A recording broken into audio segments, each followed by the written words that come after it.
Vamos a abrir nosotros nuestras Biblias en el capítulo 7 del libro de los Hechos. Hechos capítulo 7.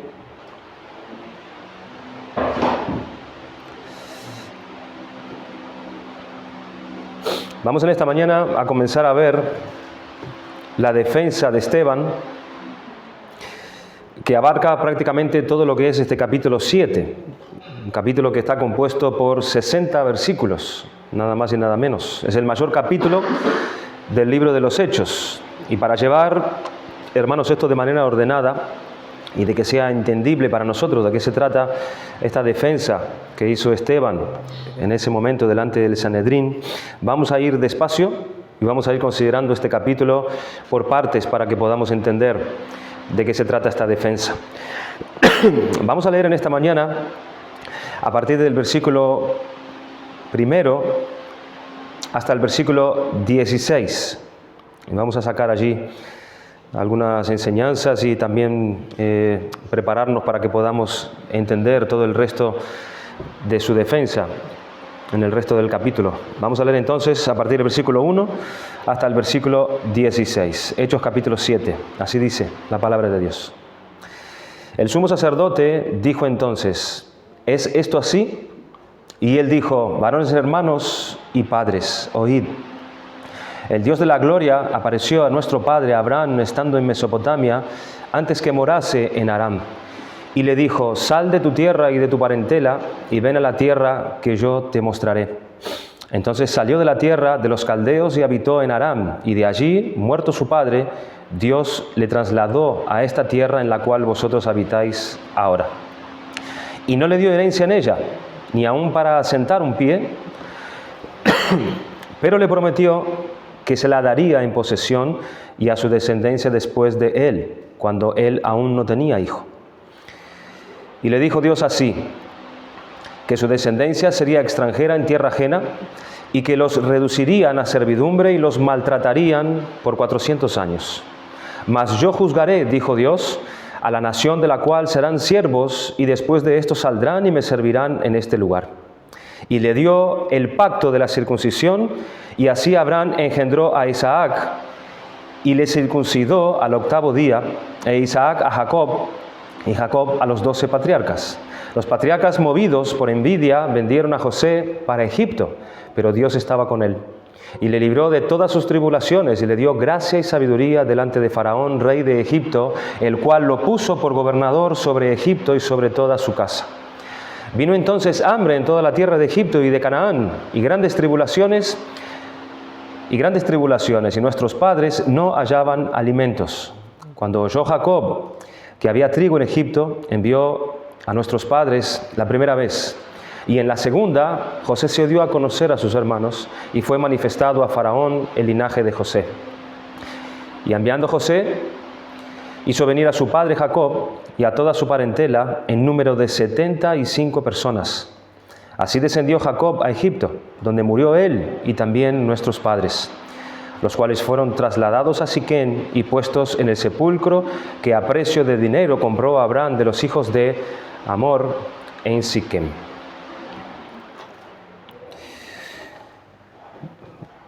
Ese ventilador no podemos dejarlo o más bien fijo o moviéndose para no estar haciendo esa interrupción. Si puede ser.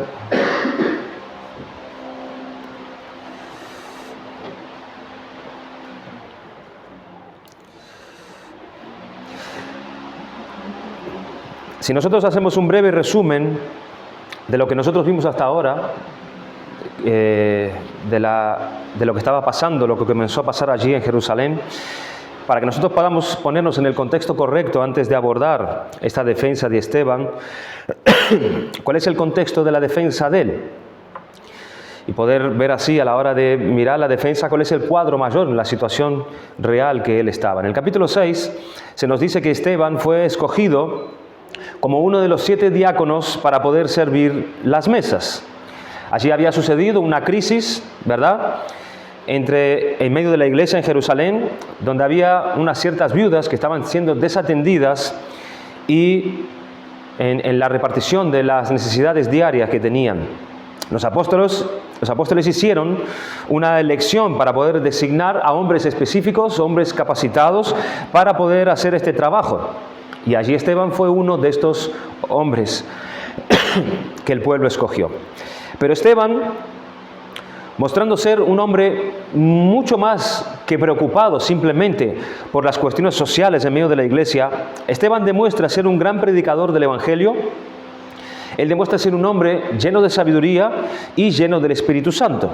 Y no solamente esto, sino que también Esteban muestra una capacidad que él tenía para hacer señales y prodigios en medio del pueblo. Y es allí en Jerusalén entonces donde él comienza a predicar, donde él comienza a anunciar a Jesucristo como el Cristo, como el Mesías enviado por el Señor. Y a él vienen muchas personas a escuchar su predicación, a escuchar su mensaje, pero no demoró mucho tiempo en recibir la confrontación de un grupo de judíos incrédulos de la dispersión allí en Jerusalén, aquellos judíos helenistas que no vivían allí, sino que vivían a las afueras de Jerusalén, y tuvieron esta confrontación con Esteban. Pero Esteban era un hombre que estaba tan lleno de sabiduría que estos judíos no podían resistir su predicación. Ellos no podían refutar sus argumentos que demostraban que verdaderamente Jesucristo era el Mesías prometido por Dios, enviado por Dios, y que Él era el Cristo de Dios para dar a Israel arrepentimiento y perdón de sus pecados. Además, juntamente con estos argumentos bíblicos, los acompañaba su mensaje, las señales y los prodigios que Esteban hacía. Entonces estos hombres incapacitados de poder vencer los argumentos de Esteban, estos judíos de diversas sinagogas de la dispersión, se juntaron, contrataron a falsos testigos y acusaron a Esteban delante del Sanedrín, delante del pueblo, de estar blasfemando contra Dios, de estar blasfemando contra el templo, de estar blasfemando contra la ley y contra aquel santo lugar. Dice el versículo 13 y 14 de este versículo 7, este hombre no cesa de hablar palabras blasfemas, del capítulo 6, este hombre no cesa de hablar palabras blasfemas contra este lugar santo y contra la ley, pues le hemos oído decir que ese Jesús de Nazaret destruirá este lugar y cambiará las costumbres que nos dio Moisés. Entonces cuando el pueblo y las autoridades oyeron estas palabras, estas acusaciones, siendo la blasfemia contra Dios un pecado que se pagaba con la misma muerte, ellos de manera violenta, arremetiendo, le arrebataron y le trajeron al concilio, donde es el tribunal autorizado y designado para poder juzgar estas cosas. Entonces en aquel tribunal, Esteban es llamado a declarar si en verdad todas esas cosas, esas acusaciones que habían sobre él eran reales o no. Y lo que nosotros acabamos de leer aquí, hermanos, en el capítulo 7, desde los versículos 1 al 16, es la primera parte de la defensa de Esteban, que aparentemente las cosas que él dice aparentemente no tienen mucho que ver con la respuesta que él debiera dar ante las acusaciones hechas hacia él. Sino lo que él está haciendo aquí es recapitulando la Biblia, haciendo en esta primera parte como un resumen de Génesis, de estos versículos del 1 al 16, él está haciendo un resumen de Génesis, luego él haría más adelante un resumen desde Éxodo hasta Deuteronomio, y luego resumiría desde Josué hasta el libro de los Hechos. Y es muy importante que nosotros podamos entender, hermanos, el método de defensa que está teniendo aquí Esteban delante del concilio. Al considerar el tipo de defensa de Esteban, se levanta la pregunta: ¿por qué Lucas, que es el autor de Hechos, que es el que describe todas estas cosas en el libro de Hechos, registró este sermón tan largo, con todas estas palabras tan estrictas, siendo el mayor sermón del Nuevo Testamento, aún el mayor sermón de cualquier sermón del apóstol Pablo y aún del apóstol Pedro? ¿Por qué Lucas quiso dejar registrado este sermón así? De esta manera, con todos estos argumentos. Y la respuesta solamente puede ser que es que en este momento, precisamente aquí, delante del Sanedrín, delante de las autoridades, delante del pueblo, delante de esta predicación, que quedaría definitivamente claro una vez por todas la persistencia de la incredulidad de los judíos en cuanto a la predicación del Mesías. Aún delante de todos los argumentos que Esteban iba a traer a través de este sermón, quedaría claro entonces que los judíos no querían creer que Jesús es el Hijo de Dios, no querían creer que Jesús es el Mesías prometido, y a pesar de todos los argumentos presentados aquí delante de ellos persistirían, continuarían siendo duros de cerviz e incircuncisos de corazón y de oídos, y continuarían resistiendo siempre al Espíritu Santo, como así también sus padres, así también ellos. A pesar de todas las argumentaciones, a pesar de todas las señales, a pesar de todos los prodigios que acompañaban la palabra, queda claro entonces que los judíos no quieren creer que Jesucristo es el Mesías, a pesar de todas las señales, argumentos y testimonios. Y aquí es el momento entonces donde la historia de la iglesia comienza a encaminarse hacia los gentiles. En el capítulo 9 nosotros vemos a Dios levantando a un hombre como Saulo de Tarso y encomendándole a él a ser el predicador de los gentiles. En el capítulo 10 vemos a Pedro allí en casa de Cornelio predicando y entrando en casa de gentiles para poder anunciar el Evangelio. Entonces el énfasis que Lucas le quiere dar al sermón de Esteban, que Esteban es el primer paso en la historia de la redención, que el reino de Dios comienza a salirse de la nación de Israel y comienza a encaminarse hacia los gentiles, es decir, hacia el resto de las naciones.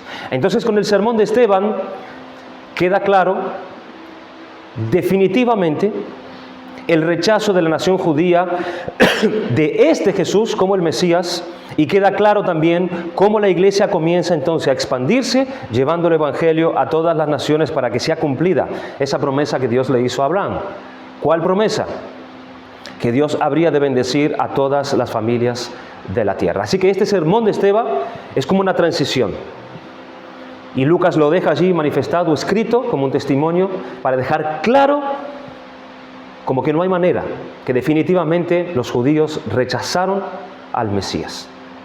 Así que con este relato de Lucas acerca de la vida de Esteban, queda entonces esto muy obvio, hermanos, queda muy obvio. Esteban, en el final mismo de su sermón, él lo deja allí manifestado, ¿verdad? Y con esto es como si él dijera, o como si ellos dijeran: nosotros no queremos a este Jesús y no lo queremos de ninguna manera. De ninguna manera.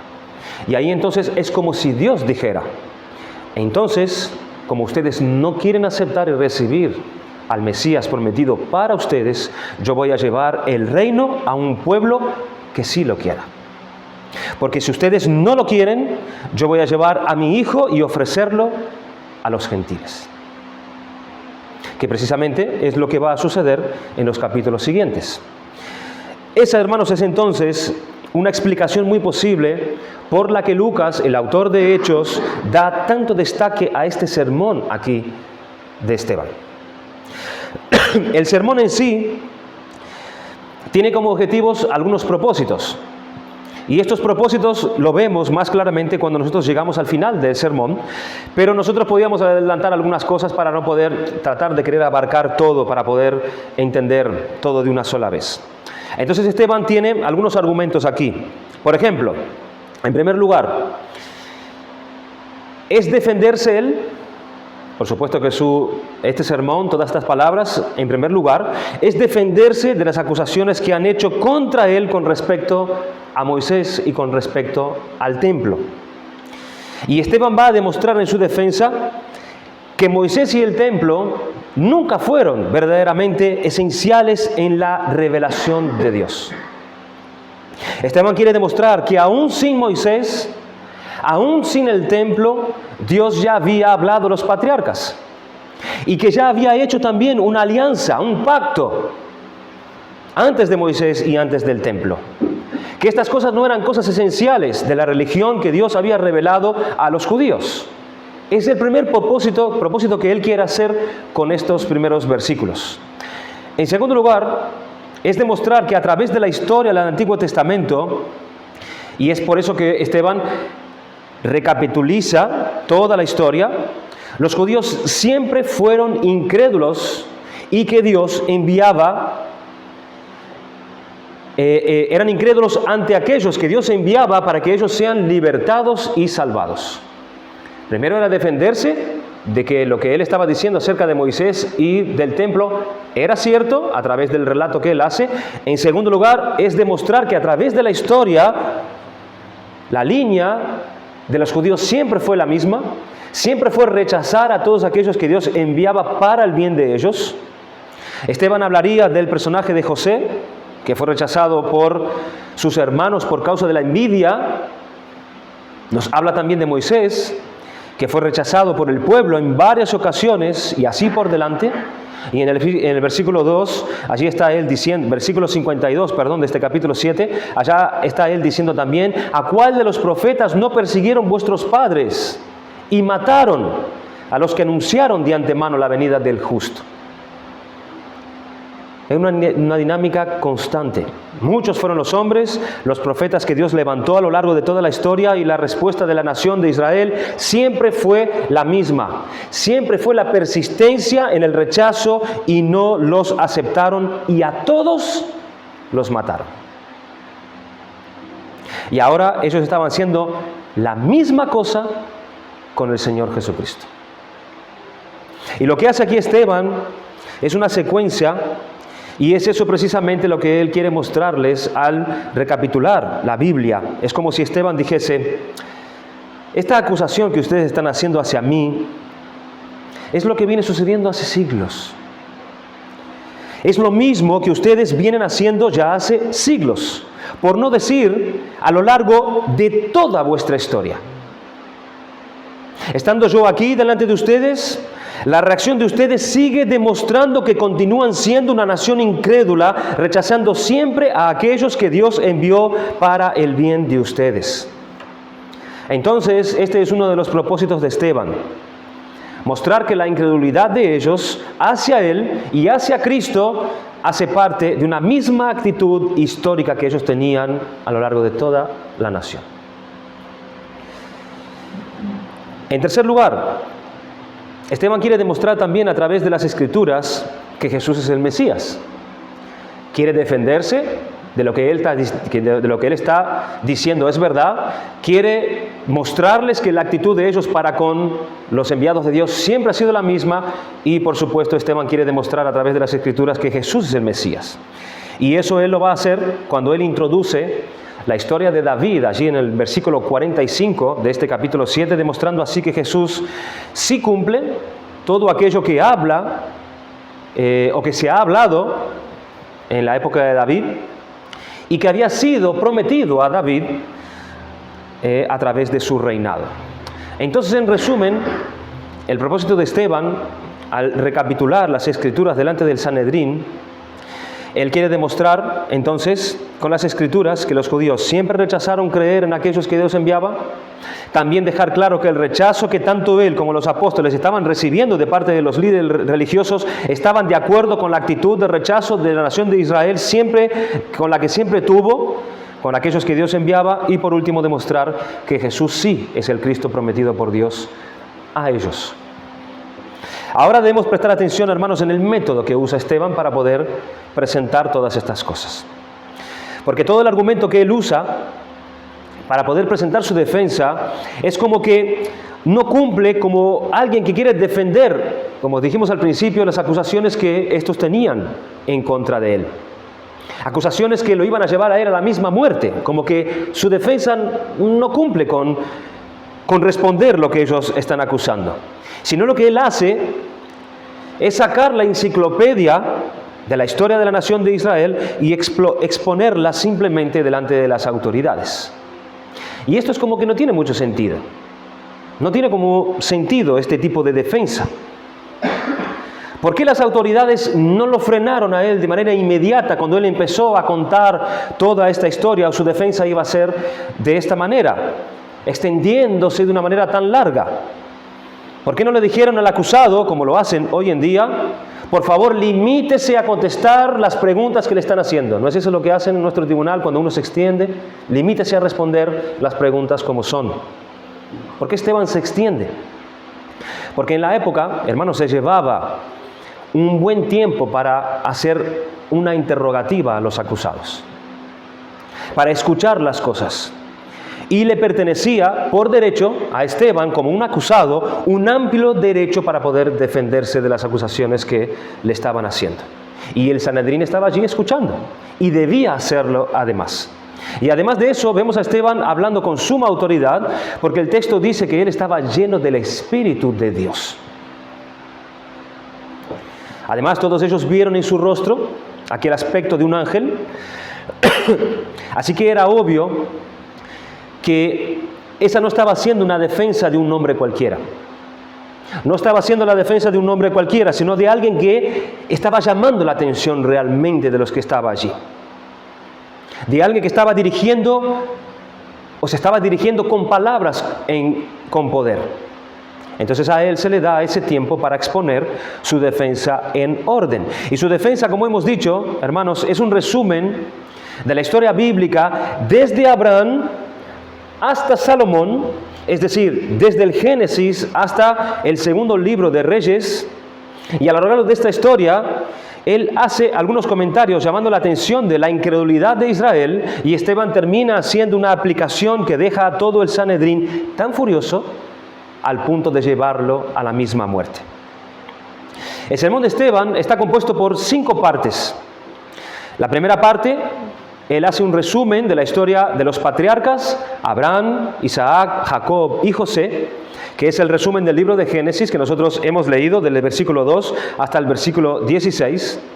La segunda parte es la historia de Moisés, que es el resumen que él hace desde el Éxodo hasta Deuteronomio, de los versículos 17 al 44, que es lo que nosotros veremos, si Dios quiere, la próxima vez. En tercer lugar, él resume la historia de José y los jueces, y lo hace en un solo versículo, que es el versículo 45. En cuarto lugar, o la cuarta parte, después él resume la historia de David y de Salomón, desde los versículos 45 al 50, resumiendo así en esta historia el primero y segundo libro de Samuel y primer y segundo libro de los Reyes. Y en quinto lugar, la quinta parte de su sermón, que se divide en 5 partes. Después de todo esto, Esteban entonces está listo para hacer una aplicación desde los versículos 51 al 53, y enseguida él es apedreado y muerto. Vamos a ver entonces, hermanos, este primer resumen que Esteban hace desde el versículo 2 hasta el versículo 16 que hemos leído, donde él hace un resumen del libro de Génesis con algunas insinuaciones allí implícitas mientras él hace este relato. Tenemos que recordar que el Sanedrín, todas estas 72 personas compuestas por estos hombres judíos especialistas en el Antiguo Testamento, que conocían las Escrituras de memoria y eran hombres doctos en la ley de Dios, pero allí está también Esteban, que las conoce, y ambas partes sabían bien de qué es lo que se estaba hablando o lo que se iba a hablar allí en su defensa. Así que leemos en el primer versículo que dice: y el sumo sacerdote dijo entonces, ¿es esto así? Es decir, ¿tú estás realmente diciendo que este Jesús va a destruir el templo? ¿Y que este Jesús también va a cambiar las costumbres de Moisés? ¿Es verdad que tú estás blasfemando contra Dios y contra el templo y este santo lugar? Entonces la respuesta de Esteban comienza en el versículo 2 diciendo: y él dijo, varones hermanos y padres, oíd. Aquí Esteban llama o usa el nombre padres para poder referirse a las autoridades, a los ancianos, a los destacados, a las autoridades allí. Y notamos que él lo hace con un sumo respeto. Lo hace con un sumo respeto, el cual él se dirige a las autoridades de esta manera. A pesar de no estar de acuerdo con las acusaciones de ellos, él se dirige a ellos con respeto. Y lo hace de igual manera a sus hermanos. Él considera también a sus hermanos judíos que estaban allí ante él. Y él comienza contando cómo Dios apareció a nuestro padre Abraham y los llamó a una tierra que le mostraría. Y Dios le apareció a Abraham allá en Ur de los Caldeos, cuando todavía no era la tierra, o no era ese lugar de la tierra prometida. Dice el versículo 2 y 3.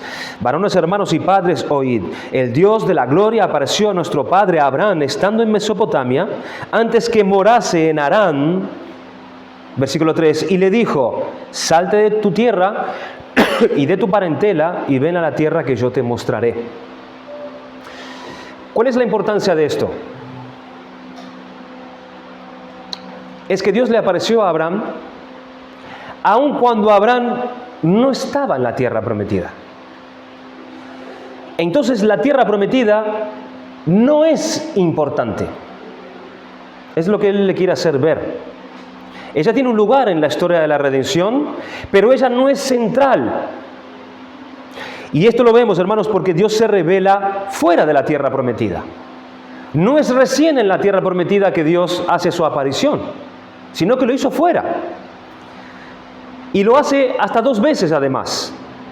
La primera vez en Ur de los Caldeos, y después que el padre de Abraham muere en Harán, en lo que dice el versículo 4, entonces salió de la tierra de los caldeos y habitó en Harán, y de allí, muerto su padre, Dios le trasladó a esta tierra en la cual vosotros habitáis ahora. Es decir, esta tierra donde ustedes están habitando ahora, resulta que Dios ya se había aparecido a Abraham antes fuera de esta tierra.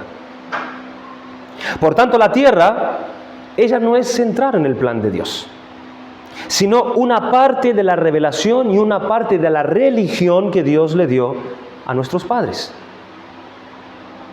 Ellos estaban dando una importancia desmedida a la tierra. Y Esteban está mostrándoles a ellos por medio de las Escrituras que esto no debiera ser así, que esto iba a ser algo temporal, y que Dios no hizo una énfasis en sí mismo en la tierra porque Dios había aparecido ya mucho antes fuera de ella a nuestro padre Abraham. Pero Esteban continúa diciendo en el versículo 5, y no le dio herencia en ella, sino aún para asentar un pie, pero le prometió que se la daría en posesión y a su descendencia después de él, cuando él aún no tenía hijo. Aquí lo que está haciendo Esteban es destacar la fe de Abraham, es destacar la confianza de Abraham en Dios y el hecho de que Abraham vivió en una tierra, pero la tierra no era de él todavía. Entonces el tema de la tierra es importante, era importante en la época de los judíos y en la época de Esteban. Era la tierra prometida por Dios, por supuesto, a ellos, la tierra que Dios le dio a la nación de Israel. Es una tierra santa, por supuesto, es el lugar donde Dios allí se estaba revelando. Pero Esteban les pregunta a ellos, ¿Dios se reveló solamente aquí? ¿Dios se reveló solamente aquí? ¿Él es solo Dios de Canaán o Él es Dios también fuera de Canaán? Este es el argumento de Esteban. Pero él continúa en el versículo 6 y 7. Y le dijo Dios así, que su descendencia sería extranjera en tierra ajena y que los reducirían a servidumbre y los maltratarían por 400 años, mas yo juzgaré, dijo Dios, a la nación de la cual serán siervos, y después de esto saldrán y me servirán en este lugar. Miren otra vez aquí el tema de la tierra. Él dice que los descendientes de Abraham fueron a vivir en una tierra extranjera antes de habitar en la tierra de Canaán, en la tierra prometida.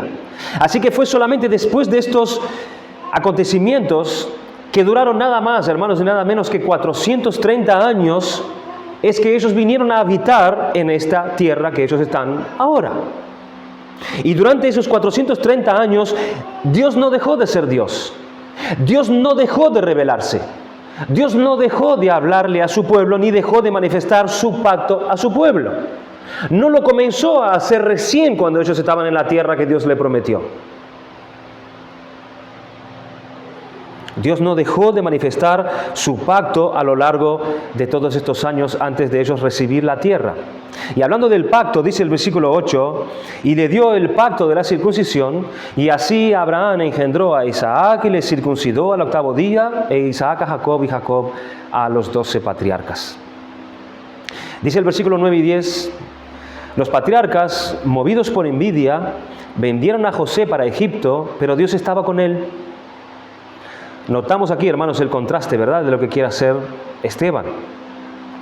La actitud de los patriarcas, hombres llenos de envidia, pero Dios estaba con José, destaca él. Dice el versículo 10, y le libró de todas sus tribulaciones y le dio gracia y sabiduría delante de Faraón, rey de Egipto, el cual lo puso por gobernador sobre Egipto y sobre toda su casa. Aquí Esteban ya comienza a darle la forma que él quiere al argumento que él está trayendo. Aquel que Dios había escogido para ser el preservador de los descendientes de Jacob, resulta que éste vino a ser rechazado por sus hermanos. Pero dice que Dios lo libró, Dios lo exaltó, Dios le dio gracia y sabiduría y lo puso por gobernador. Podemos comenzar a ver la similitud de lo que Esteban quiere hacer con la actitud de sus hermanos, con la misma actitud de él para con Cristo. Vemos aquí a Dios revirtiendo los planes malignos de sus hermanos para poder cumplir sus planes y sus propósitos y así traer un libertador y un proveedor para la descendencia de Jacob. En los versículos 11 al 13, Esteban les recuerda que aquella hambruna que vino en ese tiempo sobre el mundo, cuando Jacob tuvo que mandar a sus hijos a Egipto a comprar alimento hasta por 2 ocasiones, y en la segunda ocasión, allí es cuando José se le revela, se manifiesta de una vez para los hermanos. Dice así el versículo, vino entonces hambre en toda la tierra de Egipto y de Canaán, y grande tribulación, y nuestros padres no hallaban alimentos. Cuando oyó Jacob que había trigo en Egipto, envió a nuestros padres la primera vez, y en la segunda vez José se dio a conocer a sus hermanos, y fue manifestado a Faraón el linaje de José.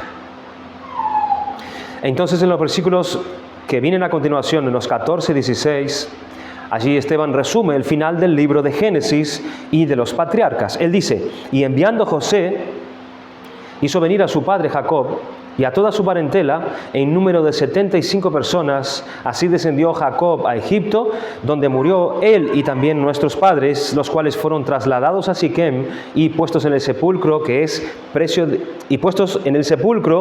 a precio de dinero compró Abraham de los hijos de Hamor en Siquem. Pregunta: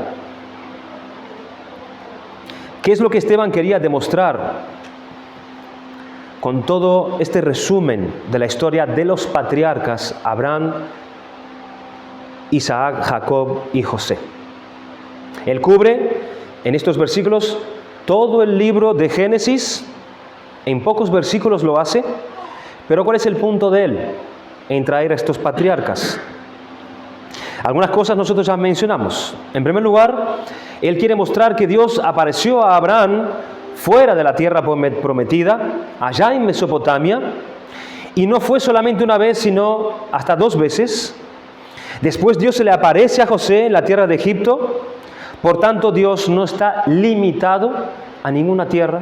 Dios no está limitado ni a la tierra de Canaán en sí mismo para poder revelarse a nadie. Los judíos que estaban acusando a Esteban de hablar en contra del templo, en contra de aquel lugar santo, ellos estaban presuponiendo que ese es el lugar de manifestación de Dios.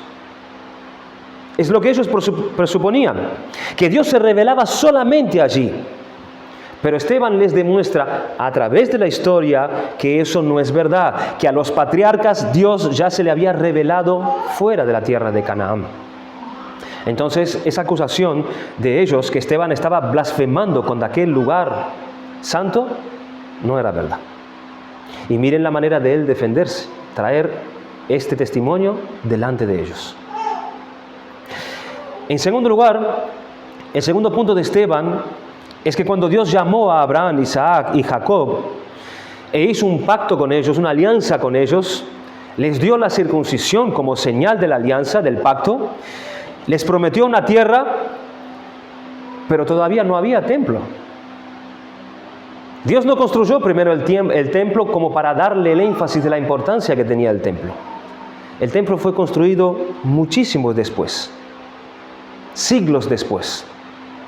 Después que los descendientes de Abraham conquistaran la tierra prometida, después del tiempo de jueces, donde hubo allí un verdadero caos en toda esa nación, después de la monarquía, donde el profeta Samuel unge al rey Saúl, luego al rey David, y luego viene Salomón, y es ahí entonces donde el templo es construido, siglos después del pacto que Dios hace con Abraham.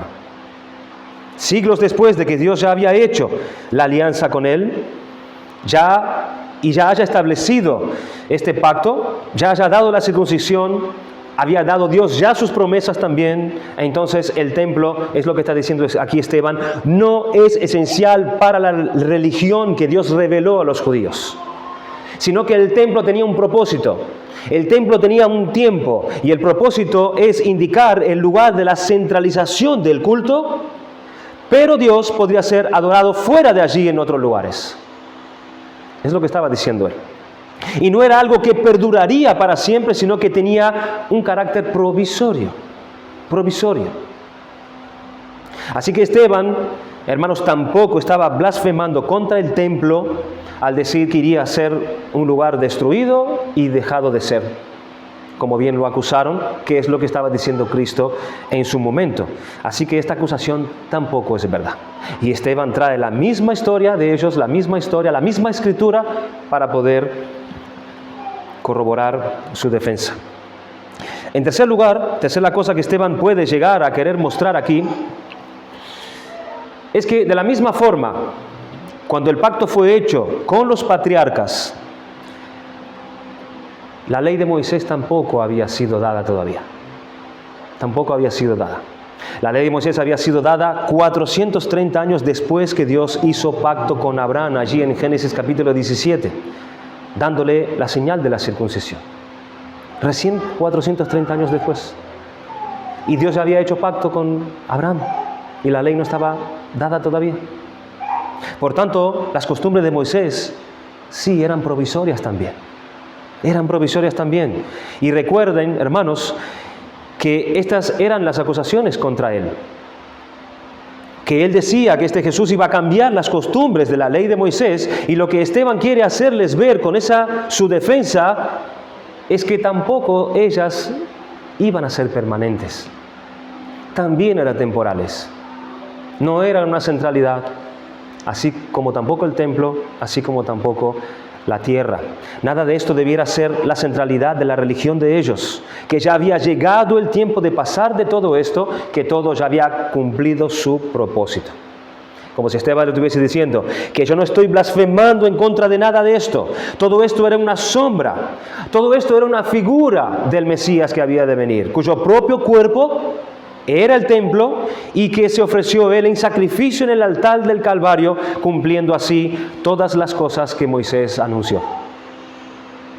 Ese era el mensaje de Esteban, que Jesús ya había cumplido todas las profecías dadas por Moisés en el Antiguo Testamento.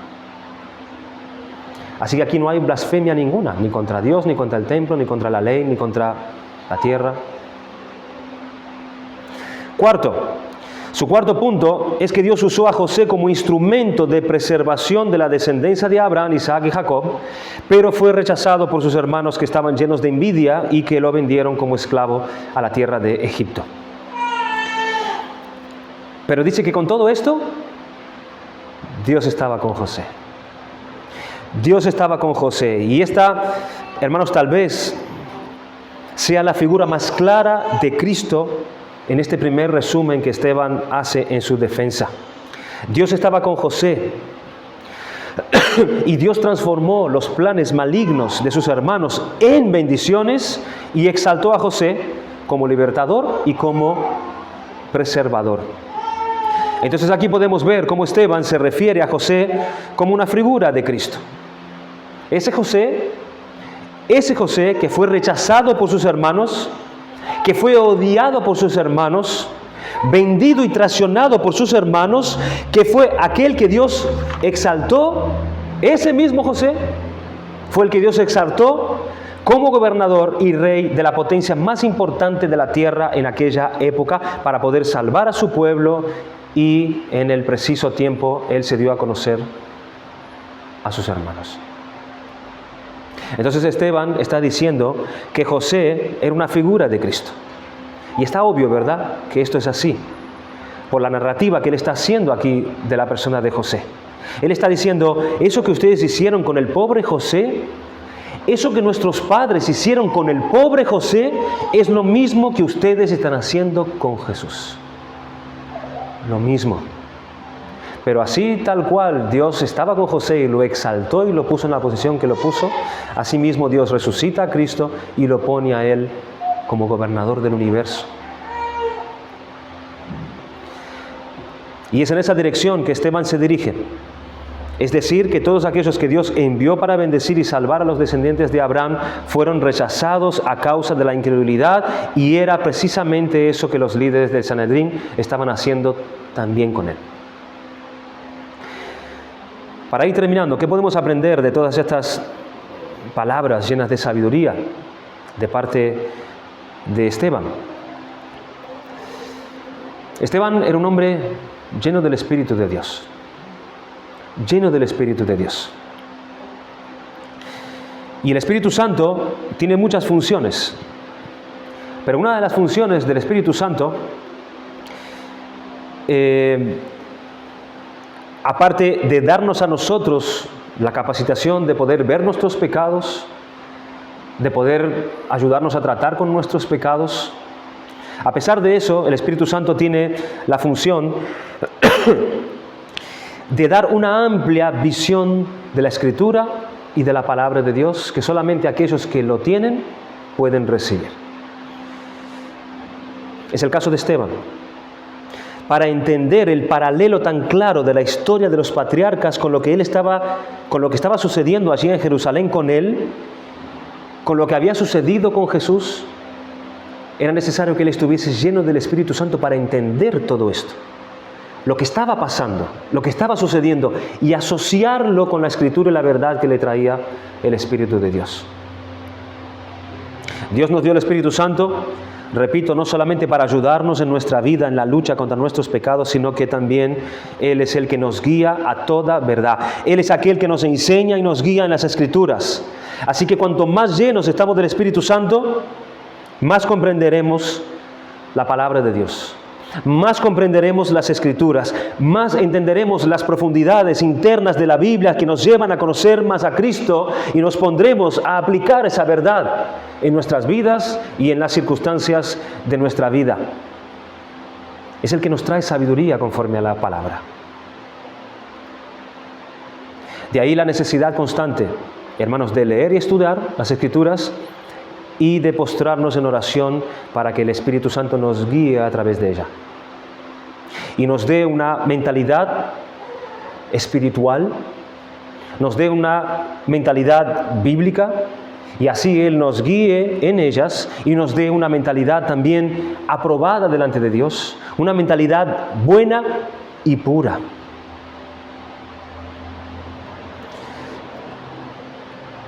Y cuando el Espíritu Santo gobierna de tal manera a una persona así, como vemos el ejemplo del mismo Esteban, allí es cuando nosotros podemos ser ayudados por Él para tomar las mejores decisiones en nuestros peores momentos y poder resolver esos problemas y poder comprender qué es lo que está sucediendo, qué es lo que está haciendo Dios en medio de nosotros. Porque no todas las iglesias, hermanos, pasan por las mismas situaciones en la misma época, con los mismos tratos. Dios tiene sus tiempos a la hora de tratar con sus iglesias locales. Y no todas tienen la misma luz, no todas están en la misma situación o el mismo pasar. Por eso nosotros debemos depender del Espíritu Santo y buscar ser guiados por Él a través de las Escrituras, para que tengamos mentes sabias para afrontar bíblicamente las circunstancias que se nos presenten.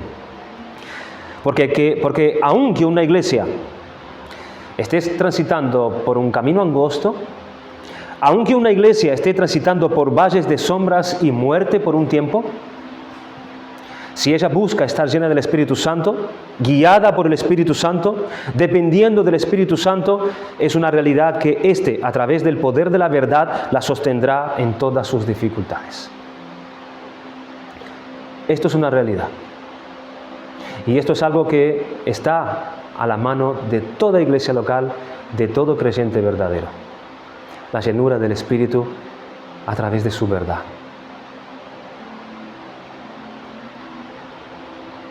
Así como Esteban, siendo un hombre lleno del Espíritu de Dios, él se sostuvo en la verdad y así fue fiel a Dios hasta la muerte, hasta el final. La segunda cosa que podemos aprender es la historia de la incredulidad de la nación de Israel, hermanos, hasta el día de hoy. Hasta el día de hoy. Los judíos permanecen, a través de los siglos todavía en esa misma posición de incredulidad. Y la cantidad de judíos, hermanos, que creen en Jesús, que creen en el Mesías, es mínima.